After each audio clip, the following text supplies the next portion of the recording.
好，嚟到第三題要留意咧，就係全部分母係一樣嘅。咁但係點樣出到呢個分母咧？我哋就要留意本身呢兩個分母係有啲咩特別啦。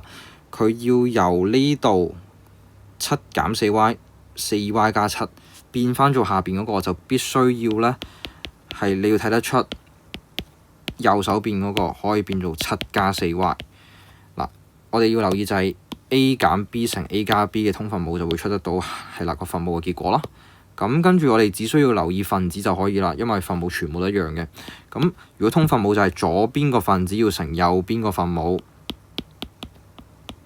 就合埋右邊嗰個分子要減3啦，乘左邊嘅分母7減 4y。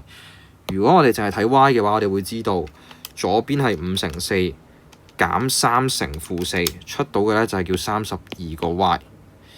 咁而如果淨係睇數字嘅話咧，5乘7減3乘7就出到14，所以答案就係 C。